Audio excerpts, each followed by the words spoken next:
Welcome back. I'm Ian Masters, and this is Background Briefing, available 24/7 at backgroundbriefing.org. And joining us now is Robert Mackey, a senior writer at The Intercept, who writes about national and international news through the prism of social media. Previously, he was a reporter and columnist for the New York Times, where he anchored the newspaper's breaking news blog, The Lead, for 5 years, and wrote a news analysis column, Open Source, from 2014 to 2016.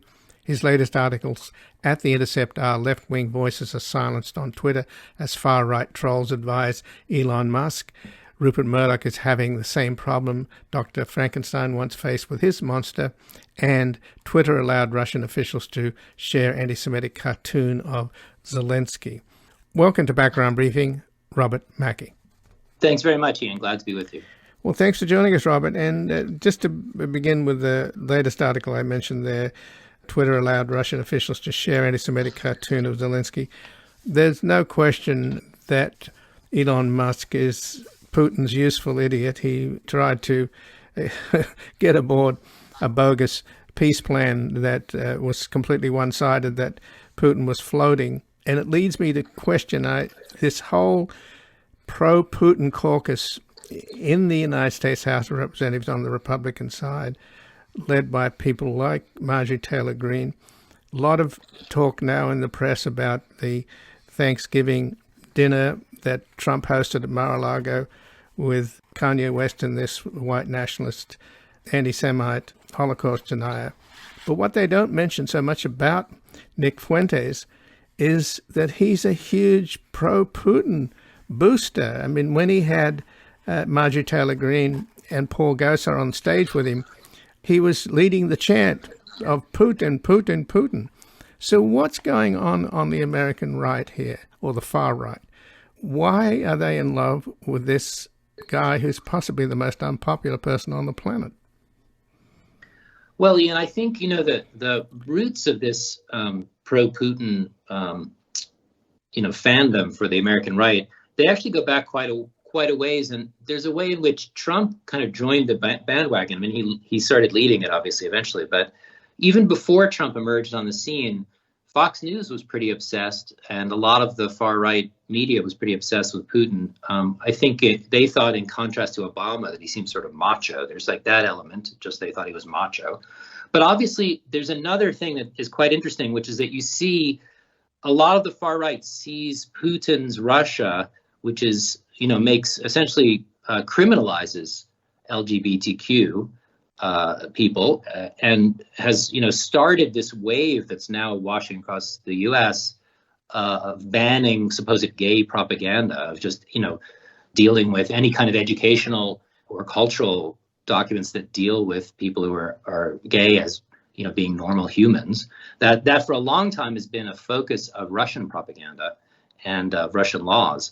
And so I think there's a way in which they kind of see him as this sort of, first of all, white, second of all, Christian nationalist crusader and hero in these culture wars.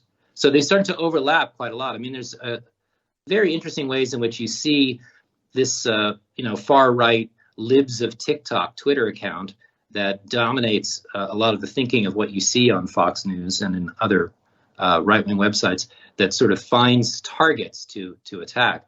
You see this echoed in Russian newspapers and on Russian television. It's quite amazing. There's influence going both ways. But yeah, I think it's basically that they see themselves as being on the same side of a fabricated culture war that they use to sort of push their own ideology. So what more damage can be done, do you think? Because it's pretty clear that Putin helped Trump and hurt Hillary Clinton in 2016. And I remember one of the last things that Mueller said in his ill-fated public hearing, which was somewhat disappointing, shall we say. He said the Russians are still doing it, and they're doing it now. And presumably their active measures would be pretty intense now, wouldn't they? Because if you follow Russian media, as you do, prior to this midterm, the Russian state media was over the moon about the red wave. They were really anticipating that the Republicans would win big in the House, and then the first thing McCarthy would do would be cut off aid to Ukraine.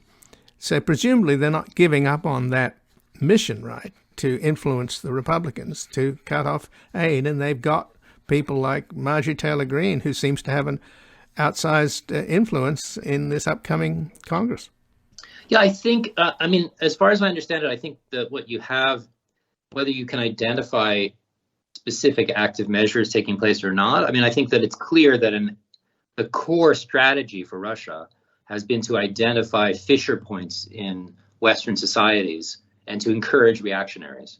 And, you know, that basically means that if you have weaknesses in your kind of own culture and society, places where people are ready to fight with each other, it doesn't take a lot to get that going before it kind of spins off itself. You know, we saw this also with the Russians are quite obsessed with, you know, smearing and attacking Black Lives Matter as well. They see racial fissures and they push on them, and they're really incredibly obsessed with all of this hysteria over transgender people and you know, any idea that somehow essentially they're pushing this old idea that being gay is being a pedophile, and that's constantly churned out in Russian media. And also even Putin talks about it in some of his speeches recently. He's actually brought these things up, and they're just obsessive. It's a very bizarre obsession.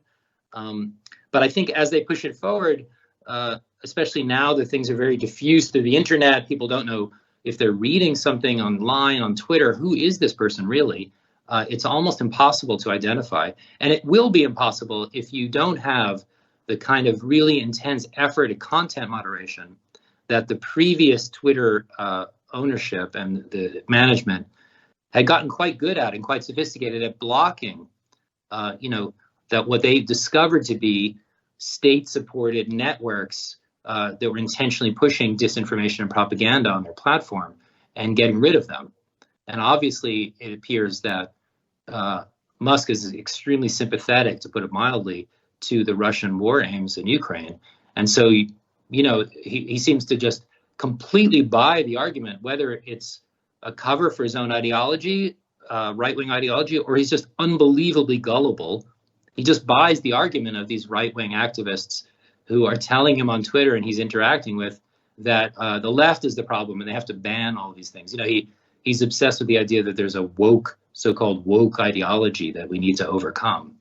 And he's opening the platform to that, which I think has its own impact. You know, something we were writing about this week, it becomes difficult for anybody to use the platform if it's, in Steve Bannon's words, the zone is flooded with shit. It becomes hard to use.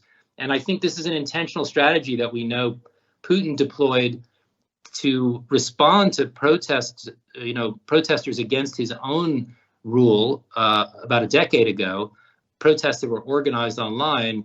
A way to disarm that, besides locking everyone up, which they also do, is to just make the social network such an unpleasant, awful place to be, and to make information that you come across so unreliable that it becomes almost impossible to use for political organizing or, you know, people bonding together and trying to do things in the real world. It's sort of like, you know, it's basically just making the platform unbearable for everybody else. And you can see that happening already with Twitter. Just a short report I did this week before we wrote anything, I tweeted about one quite well, you know, very, very successful anti-fascist open source researcher, Chad Loder, who was suspended from the platform, just tweeting about that with an article about that I'd previously written about Loder's work, identifying people who were at the Capitol riot. Just that tweet brought down thousands and thousands of really vile responses towards me. And you know, you can just ignore these things, but in a way, if you're using the platform for research or journalism or to try and like find out about the world, you can't completely just close off to what people say. So it makes it really, really tricky to use, even for people like me. Obviously, for activists and people who are in the middle of these debates, it could become vile and even dangerous. You know, we see that people have been posting home addresses of journalists and activists online and encouraging harassment and threatening them in real life. So it's definitely, it's certainly making the platform harder to use, and it might ultimately mean that people have to find other ways to organize if they can't use Twitter. So Musk then is probably the premier purveyor of these myths, the myth of Antifa, being this powerful group when in fact it's diverse and amorphous and completely unstructured, as far as I can tell. Black Lives Matter, is not exactly taking over the country. And the more pervasive myth of all, which they completely manufactured, is that conservative voices have been stifled. So he touches all three bases, does he not? Absolutely. And I mean, if there was one response to our article that I saw over and over again, there were variations on the theme from people who clearly hadn't read it, because it gives evidence that 4 prominent left-wing accounts were suspended for no apparent reason. But there was one response, which was literally just people tweeting back at the headline saying, "Oh, right-wing, you didn't care when right-wing people were stifled for their political views." But there's really no evidence that ever happened. They just created this out of thin air by saying it over and over and over again. People were banned. Trump, for instance, was banned for doing something quite dangerous, for inciting a failed coup attempt through statements on Twitter, for calling people to a so-called, a protest that would be wild, in Trump's words. And a lot of other people who are banned are very clearly documented neo-Nazis, white supremacists, people who are saying racist hate speech on there. And there's an idea, I lived part of my life in Europe. European countries often have laws against this kind of thing, where they don't have a sort of absolute free speech idea. And if you incite violence against someone with speech, you can be held criminally liable for that. In the United States, you're not held criminally liable, but it seems reasonable for people on a voluntary social network that some people want to join to ask that platform be made a place where they don't have their lives threatened, or they don't have to face, racist hate speech.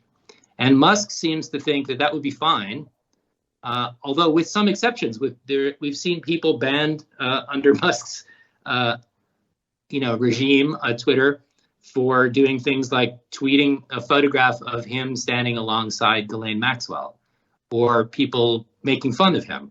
So obviously, he doesn't really have this commitment to radical free speech that he claims. It's just part of this general right-wing explanation that the reason they're banned is the suppression of free speech rather than the suppression of hate speech. Well, just in the last couple of minutes, we've just had the convictions of the leaders of the Oath Keepers, and there's more Oath Keepers on trial under the Civil War statute of sedition, as well as Proud Boys. Their trials are coming up as well. But in the Constitution, of course, you have treason mentioned, and treason in part is giving aid and comfort to the enemy. It's literally in the Constitution. Isn't that what's happening here? The aid and comfort to the enemy being Putin. Putin is clearly obsessed with the United States. He's not a military guy. You can see that from the disastrous war that he's bungling in Ukraine. But he is an intel guy, and he knows how to exploit our weak spots and turn us against each other. And post-truth America is now rife with, look at the greatest myth of all, that has metastasized into a bedrock belief amongst Republicans that Donald Trump won the last election. I mean, it's unbelievable. Did you watch the hearings down in Arizona to certify the votes, the people that were protesting? They're in an alternative reality, but they're passionate. They really believe that voting officials are evil and that Donald Trump is being unjustly denied his rightful place. Yeah, I think to me, Ian, I covered, when I was at the Times, I live blogged some of the 2014 uprising and protests in Kyiv that became known as the Euromaidan uprising, which toppled the pro-Russian president, who himself had previously cheated to win an election in a decade earlier. But what's kind of fascinating is that I think the entire idea of Putin supporting Trump and pushing for chaos in the U.S. was to do something like create a Maidan, create a chaotic uprising on the streets in the United States. And to me, in my mind, there's nothing more similar that's happened in American history to the Maidan in Ukraine, which was chaotic and in which the vaguely speaking left-wing forces pushed out the right-wing pro-Putin forces. We've never seen anything that looked just as much like that moment as the storming of the Capitol. And January 6th is in large part, however it came about, it's exactly what Putin would have wanted. He wanted sort of completely chaotic scenes of Americans fighting Americans in hand-to-hand combat, fighting with the police, total chaos and hatred, and creating a fissure that makes it, something like on the road, at least, to a civil war. And it's quite amazing when you consider that was a protest that started on Facebook, the Ukrainian one in 2013, 2014. That was a protest that was successfully organized on social media, that toppled the government, and started all over again. The society and the government started again, and we saw the same sort of strategy playing out on January 6th. The build up to it, what Trump wanted, what was happening. They managed to paralyze for a few hours the functioning of the U.S. government, the transfer of power. So I think these things, whether there's a simple plan and A leads to B leads to C, I think when you look at it from 2014 and then what happened on January 6th, there's a straight line there. And what Putin has done is exacted revenge on the United States for supporting those protests by trying to put the same sort of societal division and chaos at the heart of American politics. And he's got willing accomplices here in the United States, including the leader of the Republican Party. Absolutely. I thank you for joining us, Robert Mackey. Always a pleasure, Ian. Thank you very much. Thank you. And again, I've been speaking with Robert Mackey, a senior writer at The Intercept, who writes about national and international news through the prism of social media. Previously, he was a reporter and columnist for the New York Times, where he anchored the newspaper's breaking news blog, The Lead, for 5 years, and wrote news analysis column Open Source from 2014 to 2016. His latest articles at The Intercept are left-wing voices are silenced on Twitter as far-right trolls advise Elon Musk. Rupert Murdoch is having the same problem Dr. Frankenstein once faced with his monster, and Twitter allowed Russian officials to share anti-Semitic cartoon of Zelensky. We're going to take a brief station break. We're back looking into an alarming article in Tuesday's Los Angeles Times. Fentanyl deaths in LA County soared 1,280% between 2016 and 2020.